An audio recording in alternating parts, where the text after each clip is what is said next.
అందరికీ నమస్కారం. గత 4వ తేదీ అందరికీ నమస్కారం. గత 4వ తేదీ నుంచి జరుగుతున్న పరిణామాలందరికీ అన్నీ మీకు తెలుసు. సో నేను తెలుగుదేశం పార్టీకి లోక్సభకి రాజీనామా చేసి తర్వాత పార్టీకి కూడా రాజీనామా చేస్తాను కూడా మీ అందరికీ చెప్పాను నా ట్విట్టర్ వేదిక ద్వారా, సోషల్ మీడియా ద్వారా. నేను 2013 జనవరి 16వ తారీఖు నుంచి విజయవాడ పార్లమెంట్ ఇన్ఛార్జిగా అభ్యర్థిగా తెలుగుదేశం పార్టీ కోసం కష్టపడటం జరుగుతోంది. ఆ రోజు 2013 జనవరి 21న కృష్ణా జిల్లాలోకి పాదయాత్ర చంద్రబాబు నాయుడు గారు మీకోసం పాదయాత్ర ఎంటర్ అవుతాయంటే 16వ తారీఖున నన్ను విజయవాడ పార్లమెంట్ ఇన్ఛార్జిగా మరియు పార్లమెంట్ అభ్యర్థిగా ప్రకటించి నన్ను పంపించడం జరిగింది. ఆ రోజు నుంచి ఈ రోజు వరకు కూడా నేను పార్టీ కోసం కష్టపడినటువంటి తీరు మీ అందరికీ తెలుసు. ముఖ్యంగా 2014 ఎన్నికల వరకు పాదయాత్ర తర్వాత పంచాయతీ ఎన్నికలు, జడ్పీటీసీ, ఎంపీటీసీ ఎన్నికలు, అట్లాగే కార్పొరేషన్, మున్సిపల్ ఎన్నికలు, తర్వాత జనరల్ ఎలక్షన్స్. ఈ ఉమ్మడి కృష్ణా జిల్లాలో మరి మొత్తం అంతా నా బుధస్కంధాల మీద వేసుకుని నేను చేశాను. చావులైనా నేను చేశాను, దినాలైనా నేను చేశాను పార్టీ తరఫున. అట్లాగే కొంతమందికి ఆ రోజు నెలవారీ జీతాలు కూడా చెల్లించమని ఆదేశాలు ఇస్తే చంద్రబాబు నాయుడు గారు చెల్లించడం జరిగింది. నా సొంత వ్యాపార సంస్థ కంటే కూడా తెలుగుదేశం పార్టీ ముఖ్యమని చెప్పి నేను ఈ పార్టీ గెలుపు అవసరం అని చెప్పి భావించి నేను ఆ పనులన్నీ చేశాను. అంతకుముందు మీ అందరూ తెలుసు, అంతకుముందు జరిగిన బై ఎలక్షన్లో దాదాపు నాకు తెలిసి 17 మందో 18 మందో కాంగ్రెస్ నుంచి రాజీనామా చేసి వైకాపా తరఫున పోటీ చేసిన అభ్యర్థులు భారీ మెజార్టీలతో గెలిచారు. అది 2012లోనో 14లో నాకు గుర్తులేదు, సరిగ్గా 12లో నాకు గుర్తులేదు. అప్పుడు అందరూ అన్నారు నన్ను, ఎందుకు నువ్వు ఈ డబ్బులు వేస్ట్ చేసుకుంటున్నావు, ఈ టైం వేస్ట్ చేసుకుంటున్నావు, ఈ పార్టీ గెలిచేది లేదు, ఏమీ లేదు, ఈ చంద్రబాబును కూడా ఎందుకు నమ్ముతావని చెప్పి మా సొంత సామాజిక వర్గం వాళ్ళే ఆ రోజు నన్ను మందలించారు. సరే, మరి ఒక లక్ష్యంతో నేను దిగాను. ఆయన్ని గెలిపించుకోవడమే నా లక్ష్యం. కాబట్టి ఏమైనా పర్లేదు, నేను ఇట్లాగే ముందుకు సాగుతానని చెప్పి ముందుకు సాగితే కార్పొరేషన్ గెలిచాం, జడ్పీటీసీలు గెలిచాం, ఎంపీపీలు గెలిచాం, పంచాయతీలు గెలిచాం, తర్వాత జనరల్ ఎలక్షన్లో కూడా గెలిచాం. అప్పుడు శ్రీనివాస్ గారు బీజేపీ అభ్యర్థిగా మా అలయన్స్లో ఉన్నారు. అన్నీ గెలిచాం, జిల్లాలో అంతా నాదే భావిస్తాం. అప్పుడు ఖర్చు పెట్టిన ప్రతి రూపాయి నేను ఖర్చు పెట్టింది. తదనంతర పరిణామాలు కూడా తెలుసు. అన్నీ అయిపోయిన తర్వాత నా టికెట్ ఇవ్వనని చెప్పి ఆ రోజు ఇంకా ఆన్లైన్లో 5 గుండు పెట్టారు ఆ రోజున రేస్లో. సరే, ఏదైతే అదైందని చెప్పి నేను కూడా ముందుకెళ్తే ప్రజా ఆగ్రహం ముందు అక్క మళ్ళీ నాకు సీట్ ఇచ్చారు ఆ రోజు, అంత లొల్లి చేసిన తర్వాత కూడా. అట్లాగే ఆ తర్వాత మరి ఏ రోజు కూడా ఒక ఎంపీగా మరి అక్రమ సంపాదన ఇంకోటి ఆశపడకుండా నిజాయితీగా పార్టీ కోసం, ప్రాంతం కోసం, ప్రజల కోసం కష్టపడ్డా. ఆ ప్రాసెస్లో మీ అందరికీ కూడా తెలుసు, ఆస్తులు అమ్ముకున్నా, వ్యాపారాలు మానుకున్నా. ఇవాళ నేను అమ్ముకున్న ఆస్తులు విలువ హైదరాబాద్లో 2,000 కోట్లు, అక్షరాలు 2,000 కోట్లు. నేను అమ్ముకున్న ఆస్తులు మీకు కావాలంటే నా కోటి యాక్షన్ అఫిడవిట్ తీసి వాళ్ళు చూస్తే ఆస్తులు ఇవాళ వాల్యూ 2,000 కోట్లు ఉంటుంది. అట్లాగే వ్యాపారం కాకుండా కొన్ని విషయాల్లో ఆయన నా పట్ల ప్రదర్శించినటువంటి తీరులో వ్యాపారం కూడా ఆపుకోవాల్సి వచ్చింది. ఆ రోజు కూడా నేనేం బాధపడలే, వాట్ నెక్స్ట్ అనుకుని ముందుకెళ్లాను. సరే, 19 ఎలక్షన్ మళ్ళీ గెలిచాను. ఇక్కడ లోకేష్ గారు మంగళగిరిలో ఓడిపోతే నేను విజయవాడలో ఎంపీగా నేను గెలిచాను. మరి ఆయన పార్టీ ఇన్ఫ్రాస్ట్రక్చర్ అంతా ఇచ్చారు, రిసోర్సెస్ అన్ని ఇచ్చారు. అట్లాగే పార్టీ యంత్రాంగం మొత్తం ఆయన కోసం కృషి చేసిన ఆయన ఓడిపోయారు. అట్ ది సేమ్ టైం నేను ఎప్పుడు కూడా చంద్రబాబు నాయుడు గారి రూపాయి తీసుకోలేదు, నేను గెలిచాను ఎంపీగా. ఆ తర్వాత చాలా పరిణామాలు మీరు చూశారు. అనేక రకాలైన ఆయన మనుషులను పెట్టి నన్ను అవమానపరచడం జరిగింది. అట్లాగే ఫైనల్గా వచ్చేపాటి కార్పొరేషన్ ఎలక్షన్లో సీటు మేయర్ సీటు లేడీ అయినప్పుడు నేను జనరల్గా ఢిల్లీలో ఉన్నాను. ఫోన్ చేసి కార్పొరేషన్ ఎలక్షన్స్ ఏం చేస్తున్నామని అడిగారు నన్ను, చంద్రబాబు నాయుడు గారు. ఏం లేదు సార్, నేనేం ఆలోచించలేదు, ఇన్ఛార్జ్లు ఉన్నారు కదా వాళ్ళు చూసుకుంటానంటే, కాదు మేయర్ అభ్యర్థి ఎవరిని పెడుతున్నారంటే నాకు తెలియదు సార్ అన్న. ఇదే మాటలు మీకు చెప్తున్నా, నేను ఒక కోల్పోట్ల. ఆ రోజు అన్నాడు బోండామ్మ గారి వైఫ్ని పెడుతున్నారని నిజమేనా అని నన్ను అడిగారు ఆయన ఫోన్లో క్వశ్చన్. నేను వాళ్ళ వరకు ఎవరికి చెప్పలా నిజం, నాకు తెలియదండి అన్న. లేదు అది జరిగితే చాలా ప్రమాదకరం, నువ్వు ముందు మీ కుటుంబంలో మీ కూతుర్లను పెట్టు అంటే, లేదండి వాళ్ళు ఈ ఆలోచన లేదు, వాళ్ళకి రాజకీయంలోకి వచ్చేది ఆలోచన లేదంటే, కాదని చెప్పి మూడు రోజులు నన్ను ఆయన ఇబ్బంది పెట్టారు, ఆయన బలవంత పెట్టారు, ఇబ్బంది కాదు. సరే అప్పుడు టాటా ట్రస్ట్లో పనిచేస్తున్న శ్వేత అని మాట్లాడితే, నాకు ఇంట్రెస్ట్ లేదు డాడీ, నాకు సోషల్ సెక్టర్ నుంచి చాలా ఇంట్రెస్ట్గా ఉన్నానంటే, ఇట్లా చెప్పారమ్మా చంద్రబాబు గారు. సరే మరి పార్టీ కోసం చేయాల్సి వస్తుందో మనం చేద్దామంటే, 3 రోజులు విముఖత తర్వాత అక్కడ రాజీనామా చేసి వచ్చి ఇక్కడ ఆవిడ నిల్చోవడం జరిగింది. తర్వాత మళ్ళీ ఏం జరిగిందో మీకు అందరూ తెలుసు. అట్లా మళ్ళీ అదే మనుషులతో ప్రెస్ మీట్ పెట్టించి ఎలక్షన్ 2-3 రోజుల ముందు నన్ను ఒక వ్యక్తితో ప్రెస్ మీట్లో పబ్లిక్గా ఆ ఎంపీ కేసునేనని చెప్తూ కొట్టిస్తానని చెప్పి మాట్లాడిచ్చారు చంద్రబాబు నాయుడు గారు. ఆ ఎంపీ కేసునేనని చెప్పు తీసుకొడతానని చెప్పి ఒక క్యారెక్టర్లెస్ పర్సన్ పార్టీ ఎంపీని అన్నారు. స్పందన లేదు పార్టీ నుంచి కానీ ఏ వ్యక్తి నుంచి కానీ. అదే ప్రెస్ మీట్లో ఒక పాలిట్ బ్యూరో సభ్యుడు గొట్టంగాడి ఎంపీ అన్నాడు, అయినా స్పందన లేదు. 50 మంది కార్పొరేటర్లు 64 మంది పోటీ చేస్తే 50 మంది ఓడిపోయారు. సరే గెలిచేవాళ్ళు ఓడిపోయేవాళ్ళు అది తర్వాత సంగతి. వీళ్ళ ప్రెస్ మీట్ వల్ల పార్టీ చల్లా చెదురైపోయింది. ఆ నెక్స్ట్ 2 రోజుల తర్వాత వచ్చిన చంద్రబాబు నాయుడు ప్రచారానికి, నువ్వు రావద్దు నాతో పాటు ప్రచారానికి, నువ్వు వస్తే వాళ్ళిద్దరూ రానంటున్నారు నాతో పాటు అని. ఓకే సార్ మీరు వెళ్ళండి చెప్పి పంపించడం జరిగింది. ఒక సిట్టింగ్ ఎంపీ లేకుండా కార్పొరేషన్ ఎలక్షన్స్ లో నా కూతురు నుంచోబెట్టి నా డబ్బులు ఖర్చు పెట్టుకుని నేను లేకుండా ప్రచారానికి వచ్చాడు ఆయన, ఒక పార్టీ అధ్యక్షుడు.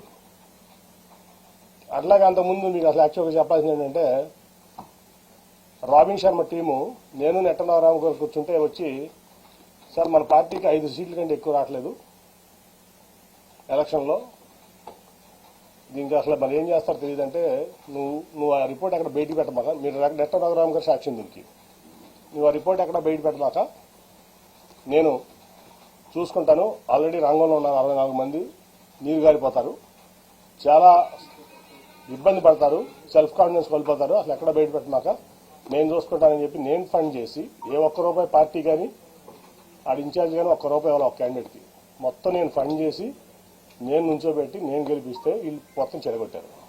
14 గెలిచాం ఫైనల్గా. ఓకే అదంతా అయిపోయింది. కానీ ఇక్కడ ఏంటంటే, ఒక పార్టీ అధ్యక్షుడు ఒక పార్టీ ఎంపీని ప్రోటోకాల్కి విరుద్ధంగా నువ్వు రావద్దు ఏమంటన్నాడు, భరించా పార్టీ కోసం ఆయన కోసం.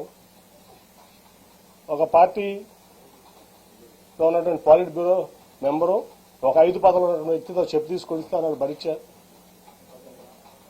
అట్లాగే గొట్టంగా అనిపించారు, భరించా. ఏం చేయాలి నేను, ఎన్ని అవమానాలు పడాలి, అయిపోయింది రోజువారీ అవమానాలు. తర్వాత నేను ఒక రోజు వెళ్ళి ఆయనతో చెప్పాను, సార్ మీకు ఇష్టం లేకపోతే చెప్పండి నేను తప్పుకుంటాను ఎంపీగా అంటే, లేదు నువ్వే ఉండాలి. 10 మంది ముందు చెప్పాను, నేను ఒకటి కాదు. ఆ రోజు వలరామయ్య గారు ఉన్నాడు, నెట్ట రఘురామ్ గారు ఉన్నాడు, పార్టీ ఇన్ఛార్జ్లు అందరూ ఉన్నారు, 7 ఇన్ఛార్జ్లు. ఆ రోజే నేను ఆయన చెప్పా, సార్ ఎవరన్నా పెట్టుకోండి నేను తప్పుకుంటున్నాను అంటే, ఆయన చెప్పిన మాట ఏంటంటే, అందరి ముందు నేను ఎసెన్షియల్ కాదు నువ్వే ఉండాలి, ఈ మాట బయటికి ఎక్కడ అనొద్దు, నువ్వు మీరు కూడా ఎక్కడ అనొద్దు ఎవరు అన్నారు. వాళ్ళందరినీ బయటికి పంపించి నన్ను ఆ నెక్స్ట్ డే నందిగామ జగపేట సభలు జరుగుతున్నాయి. లేదు నువ్వు ఆ మాట అనమాక, నువ్వే నుంచోవాలి ఎంపీగా, మళ్ళీ నువ్వు లేకపోతే పార్టీ ఇబ్బంది పడుతుంది, రేపు జగపేటకు నందిగామ సభ కూడా నువ్వు రావాలి, లేకపోతే సభలో సక్సెస్ అవ్వని చెప్తే, ఓకే సార్ మీరు ఏం చెప్తే చేస్తారు, కానీ అవమానాలు నేను భరించలేకుండా ఉన్నాను, వీళ్ళతో కలిసి పనిచేసే పరిస్థితి నాకు లేదు, కాబట్టి నా రిలీఫ్ ఇప్పించిన అంటే ఒప్పుకోలేదు ఆయన. లేదా ఆ రోజు రాజీనామా చేసేవాడిని, ఇవాళ దాకా ఆగేవాడిని కాదు. తర్వాత అయిపోయింది. సరే ఎవరికో నా కుటుంబ సభ్యుడికి ఎంపీ సీట్ కావాలనుకున్నారు, ఇవ్వచ్చు తప్పలేదు. ఇప్పుడు ఎంపీ సీట్లు కావాలంటే 6 ఎంపీ సీట్లు టీడీపీలో కమ్మ సీట్లు ఉన్నాయి.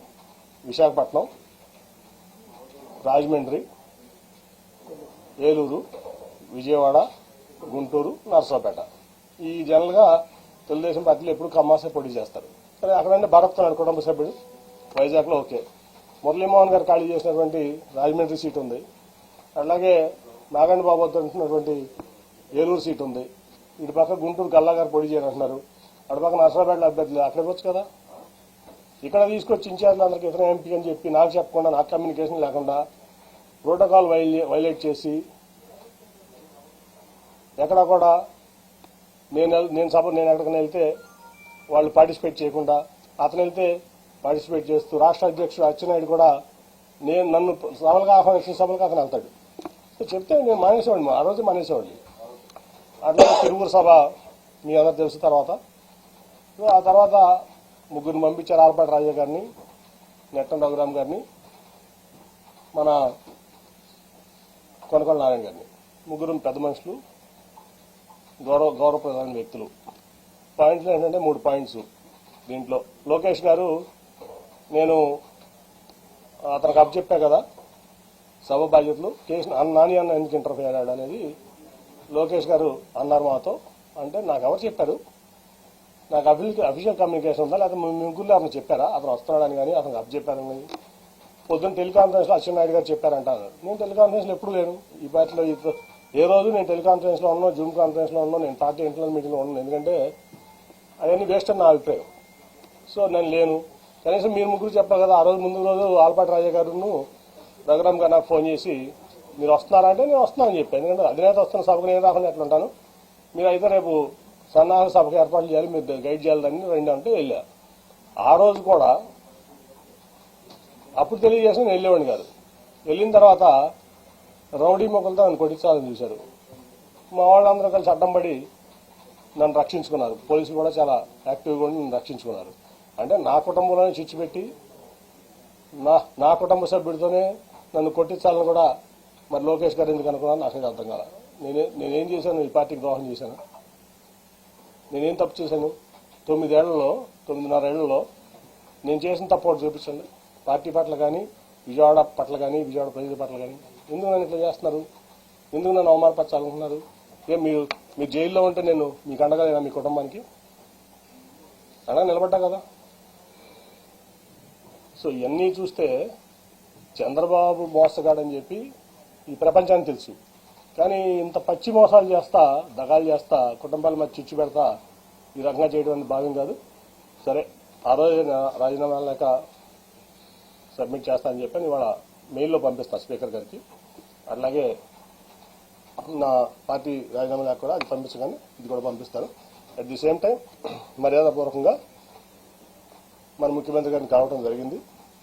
ఆయన అనేక సార్లు విజయవాడ వచ్చారు సభకి. యాక్చువల్గా నేను అటెండ్ అవ్వాలి, ఎందుకంటే ఒక ఎంపీగా గవర్నమెంట్ ప్రోటోకాల్ ప్రకారం ముఖ్యమంత్రి వస్తాము, నేను అటెండ్ అవ్వాలి. అది నా బాధ్యత, హక్కు కూడా. కానీ ఏ రోజు పార్టీ నన్ను అటెండ్ అవ్వద్దని చెప్పడం వల్ల నేను అటెండ్ అవ్వలేకపోయా. ఇవాళ వరకు ఒక్కసారి మాత్రం రాష్ట్రపతి వచ్చినప్పుడు రాజ్భవన్లో కలిసి నేను విష్ చేశాను ఆయన, అంతే తప్ప నేను ఇంతవరకు ఆయన ఎప్పుడు డైరెక్ట్గా కలవడం జరగలేదు, ఫోన్లో కూడా మాట్లాడలేను. ఇవాళ బాగా రిసీవ్ చేస్తున్నారు ఆయన నన్ను. ఖచ్చితంగా మనం కలిసి ప్రయాణం చేద్దామని చెప్పి ఆయన చెప్పారు. కాబట్టి నేను పార్టీకి రాజీనామా చేశాను కాబట్టి ఇప్పుడు నేను ఫ్రీ బర్డ్. సో నా నిర్ణయాలు నేను తీసుకుంటా.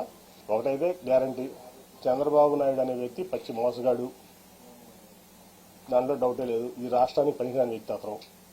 సరే, జనం దేవుడు అనుకుంటారా, లేదా కులపరంగా అనుకుంటారా, మీడియా పరంగా అనుకుంటారా, లేదా మరి ఎందుకు అనుకుంటారా నాకు తెలియదు. కానీ ఈ జగన్మోహన్ రెడ్డి గారు అయితే పేదల పక్షపాతి, నిరుపేదల పక్షపాతి. డెవలప్మెంట్ అనుకుంటారా? కోవిడ్ వల్ల కొన్ని కారణం 2 ఏళ్లు భారతదేశమే ఇబ్బంది పడింది, ప్రపంచమే ఇబ్బంది పడింది, భారతదేశం కూడా ఇబ్బంది పడింది. సరే, డెవలప్మెంట్ అవ్వదు, అడిగిట ఉంది. కానీ ప్రజలను హ్యాపీ పెట్టే దాంట్లో దాదాపు 2 లక్షల కోట్ల చిల్లర ఇవాళ వరకు సంక్షేమం ఇచ్చారు ఆయన. ఇంకా ఇస్తానికి కమిట్మెంట్ ఉన్నారు. చచ్చుతీ చాలాసేపు మాట్లాడటం జరిగింది. సో నాకు బాగా నచ్చారు ఆయన. నచ్చడమే కాదు, ఆయన పథకాలని చూస్తున్నాం, వింటున్నాం. సో ఆయనతో కలిసి ప్రయాణం చేయాలని చెప్పి నేను నిర్ణయించుకున్నాను.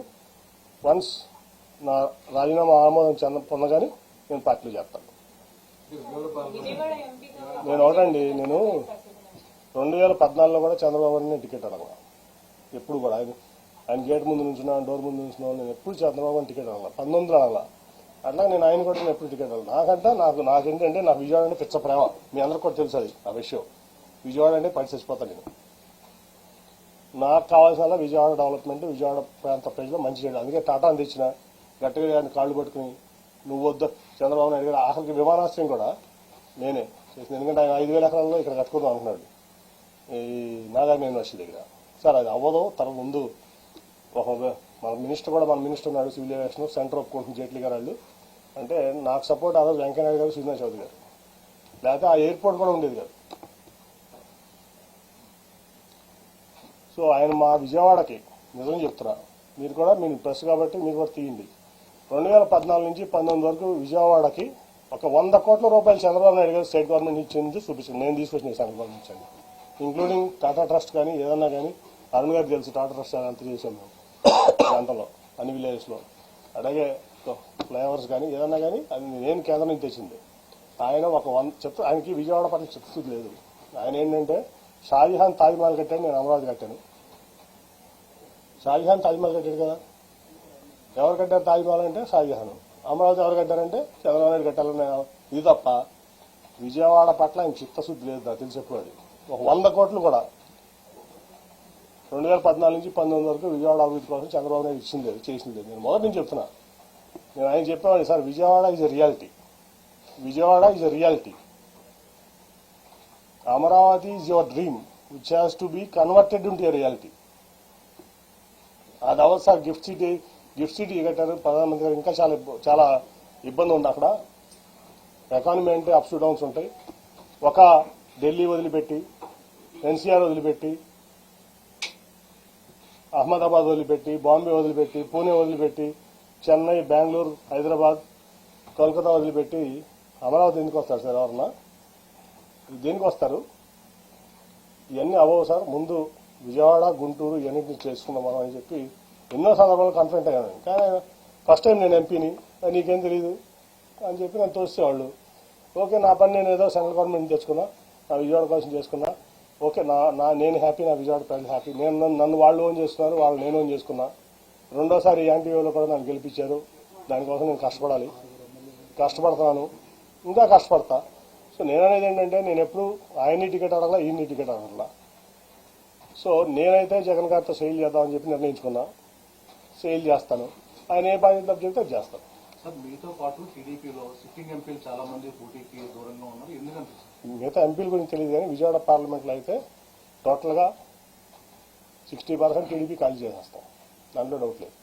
సార్ ఇందాక మాట్లాడుతూ బోండా ఉమా గారి వైఫ్ కి మేయర్ అభ్యర్థి వేస్తే ప్రమాదం అని చెప్పండి. ఏం సార్ ఈ క్వశ్చన్? అది నాది చంద్రబాబు గారు అడగదు, ఆయన చెప్పిన మాట మీకు చెప్పా. ఇవాళ వరకు నేను ఎక్కడ కూడా ఎంత అవమానాలు తిని నేను రివీల్ చేయాలి, మీకు కూడా తెలుసా సంగతి. ఆయన అన్నమాట అది, బోండా ఉమా గారి వైఫ్ని పెడుతున్నారంట, నిజమేనా అని అడిగారు నన్ను. ఇదే క్వశ్చన్, నాకు తెలియదు సార్, నేను అసలు దాంట్లో ఇన్వాల్వ్ అవ్వలేదు అన్నా. కాదు అది చేస్తే చాలా ప్రమాదం, నువ్వు ఇమీడియట్ గా మీ అమ్మాయిని పెట్టని చెప్పి పంపించారు నన్ను. ఢిల్లీ నుంచి విజయవాడ పంపించారు ఆయన. ఈ మాట ఇవాళ వరకు నేను ఎవరికి చెప్పలా, ఇంక్లూడింగ్ నా సొంత కుటుంబాన్ని చెప్పలా. 60% తెలుగుదేశం పార్టీ ఎన్టీఆర్ జిల్లాలో ఖాళీ అవబోతుంది. 60% ఏదైనా నేను జగన్ గారితో కలిసి ప్రయాణం చేయడానికి నిర్ణయించుకున్నా. ఆఫ్టర్ మై రిజిగ్నేషన్ నేను మానసిక వ్యభిచారం చేయను కొంతమంది లేక, మీకు అర్థమవుతుంది ఎవరో. కాబట్టి నేను రాజీనామా చేసి వచ్చి ఆయనతో సేల్ చేయడానికి, ఆయనతో పాటు సేల్ చేయడానికి పేద ప్రజలకి ఆయన అండగా ఉండే తీరుకు నాకు నచ్చింది. కాబట్టి ఆయనతో పాటు నేను నడుస్తానికి నేను సిద్ధపడ్డాను. ఆయన ఏదో ఆదేశిస్తే ఎంపీగా పోటీ చేయమంటాడా, ఖాళీగా ఉండమంటాడా, పార్టీ చూసుకోమంటాడా, విజయవాడ ఎన్టీఆర్ జిల్లాలో ఆయన ఇష్టం, ఆయనకు వదిలేసాం.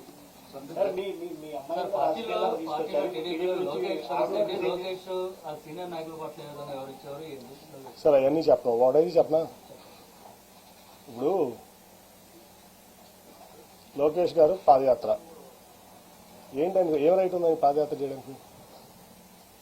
ఆయన గెలిచిన ఎమ్మెల్యేనా, గెలిచిన ఎంపీనా? ఏం రైట్ ఉంది అంటే? చంద్రబాబు నాయుడు గారు కొడుకు కాబట్టి ఓడిపోయినా గెలిచినా నువ్వు ఎట్లా అయినా సరే పార్టీ మీ నాన్నగారిది కాబట్టి నువ్వు ఏదైనా చేస్తావా? ఏం త్యాగం చేసావు ఈ సమాజం కోసం, ఈ రాష్ట్రం కోసం? నువ్వు ఒక ఎంపీ వచ్చి, నువ్వు ఓడిపోయిన ఎమ్మెల్యే నువ్వు, ఒక ఎంపీ వచ్చి నీకు జీహుదు రావాలా? గెలిచిన ఎంపీ, యాంటీ వేవ్లో గెలిచిన ఎంపీ, నీ యోగాలో నేను పాల్గొనాలా? ఎట్లా పాల్గొంటాను? ఏం ప్రోటోకాల్తో పాల్గొంటాను? నువ్వు ఆఫ్టర్ ఆల్ ఓడిపోయిన ఎమ్మెల్యే నా ముందు, ఆఫ్టర్ ఆల్ పార్టీ రిసోర్సెస్ వాడుకున్నావు, పార్టీ ఇన్ఫ్రాస్ట్రక్చర్ వాడుకున్నావు, మీ నాన్నగారి పలుకుబడి వాడుకున్నావు, మీ తాతగారి పలుకుబడి వాడుకున్నావు, అన్నీ వాడుకుని నువ్వు ఓడిపోయావు. నువ్వు నాకు రూపాయి డబ్బు ఇవ్వలేదు, నువ్వేమి ఇవ్వలేదు, నేను గెలిచా రెండు సార్లు. నీ పార్టీని భుజాల మీద పెట్టి మోసా కృష్ణా జిల్లాలో 2013 నుంచి 14 లక్షల అయ్యే వరకు నా ఆస్తులు అమ్ముకున్నా, వ్యాపారాలు మానుకున్నా. ఏం రైట్ ఉంది నీకు? ఏం త్యాగం చేసావు ఈ పార్టీ కోసం కానీ సమాజం కోసం కానీ? నువ్వు ఏం రైట్తో యోగాలం చేసావు? ఏం రైట్తో నువ్వు సీనియర్ను శాసిస్తున్నావు? ఏం రైట్ ఉందా నీకు? ఓ 10 సార్లు ఎమ్మెల్యే చేసావా? 10 సార్లు ఎంపీ చేసావా? ఏం ఆస్తి అమ్ముకున్నావు? నేను ఆస్తులు అమ్ముకున్నాను, 2,000 కోట్ల రూపాయల ఆస్తులు. నేను ఈ పార్టీ కోసం అనండి, నా ప్రజా జీవితం కోసం అనండి, నా వ్యాపారం ఆపుకున్నా. నువ్వు హెరిటేజ్ ఆపుకున్నావా? మీ నాన్నగారు వచ్చిన నుంచి ఇప్పటి వరకు మీ కుటుంబాన్ని ఆస్తి అమ్మిందా ఈ పార్టీ కోసం? ఏం త్యాగాలు చేశానని నువ్వు యువకులం చేస్తావు? మమ్మల్ని ఎట్లున్నామంటావు? ఏం రైట్ ఉంది నీకు? జనసేన టీడీపీ కలిసి రేపు ఈ పొత్తులో భాగంగా సపోర్ట్ చేయబోతున్నారు, జగన్ ఒంటరి చేస్తామని చెప్పి పవన్ కళ్యాణ్ మాట్లాడుతున్నారు. సార్ నేను ఒకటి చెప్పనా, ఆల్రెడీ మీ ఢిల్లీ ప్రెస్ ఎప్పుడో రిపోర్ట్ చేసింది సంవత్సరాల క్రితం అనుకుంటా. 40 సీట్ల కంటే ఎక్కువ రావట్లే ఆ కూటమికి. చెప్పండి, మళ్ళీ చెప్తున్నా ఒక్కోసారి. ఢిల్లీలో నేను సంవత్సరం క్రితం చెప్పా, మళ్ళీ అదే చెప్తున్నా. అర్థమైందా?